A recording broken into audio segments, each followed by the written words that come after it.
Hey guys! Ngayong araw nga ay ating pabobonggahin o mas pasasarapin yung ating ordinaryong okra. At kung hindi ka nga kumakain ito, sa recipe natin ngayong araw tiyak ako mapapakain ka na ng okra. So hiniwa ko po siya ng ganyan kalalaki, then set aside, at sa isang kawali po ay inilagay ko po muna dito yung aking hiniwang karne. Bali ito po ay aking tatakpan at hahayaan ko po muna siyang maprito. Yung ganito nga pong luto sa okra, masasabi kong napakasarap pala. At kung hindi ka nga kumakain ng okra, sa tingin ko magugustuhan mo ito, kaya naman subukan mo na rin. So ayan, after nga po nating maprito itong ating karne ng baboy, dito na rin po ako magigisa ng sibuyas at bawang. Bale, binawasan ko po pala yan ng konting mantika. At ito nga po, ginisa ko na dito yung ating bawang at sibuyas. Hintayin lamang po nating magisa itong ating bawang at sibuyas, at kapag bumangon na po ito ay ilalagay naman po natin dito yung aking mga hiniwa ding kamatis. Mas maganda po kung hinog na yung kamatis na gagamitin nyo sa recipe natin ngayong araw,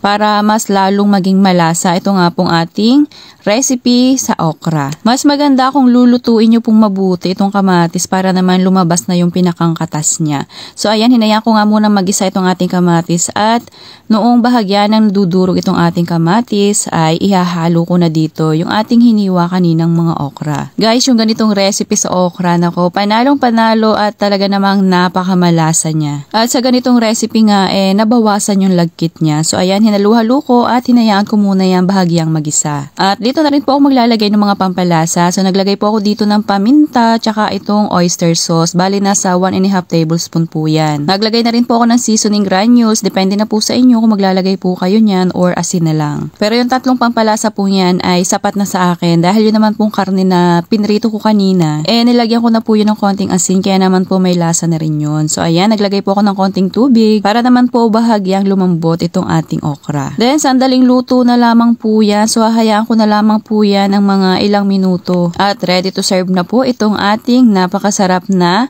luto sa okra. Nako, subukan nyo na rin ito guys, dahil perfecto po talaga yung kombinasyon nila. At kung umabot ka nga po hanggang dito, nagustuhan nyo po yung ating recipe sa okra, kaya naman pakipusuan nyo na po ito. And syempre, mag-comment ka na rin ng I love gisadong okra.